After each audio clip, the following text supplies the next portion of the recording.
From Siberia, Dave Snyder wrote an amazing piece of commentary for us recently that was about sort of what happens when making a prototype is at everybody's fingertips. And I couldn't help but sort of connect a few dots between what he was saying and what you were Mm. saying. I kind of wanted to get your perspective on what happens to collaboration when a client is able to create a prototype really readily. Does it change it? Does it make this ecosystem that you're describing, this culture, more important? Maybe.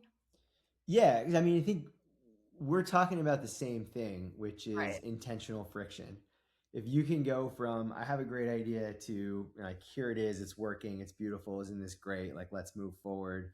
There's been zero friction, right? Mm, Like you just skipped kind of the end point. And when you're thinking through the flow, the requirements, like does this work for the brand? What content should go into this kind of thing? You sort of like unearth opportunities, also sort of like pitfalls and problems, and it forces you to sort of like fine tune the solution to be really really custom fit to the situation at hand. yeah. And I think the danger with working with some of these automations and new platforms is that you just kind of like leapfrog over it, and you create alignment, you create excitement, but you might be creating alignment and excitement on the wrong thing because you haven't like had those moments where you have to punch through a wall to Mm, figure out exactly what the solution should be. So yeah, I think Dave and I are definitely talking about the same macro concept. We're just sort of yeah. like tackling it. I'm thinking more about relationship and communication, which totally makes sense given my background and my role. And he's thinking more about design process and tooling and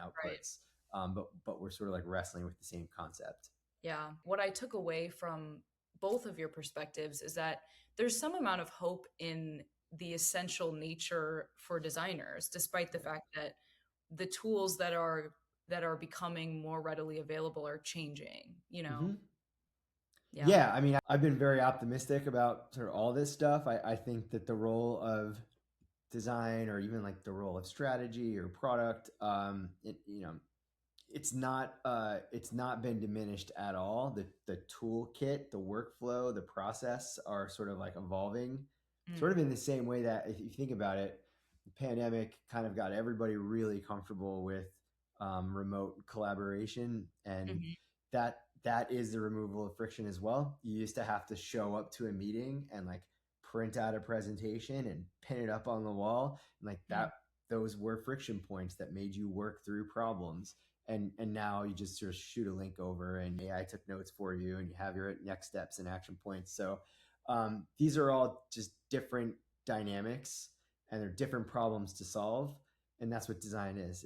It's sort of like thinking critically, looking at all the information available, and being creative about what paths forward make the most sense. So the field of play is shifting a little bit, but the importance of the process or the expertise or even the way you go about being an expert in design is not, in my opinion, really any different. I'm super yeah. optimistic and excited about it.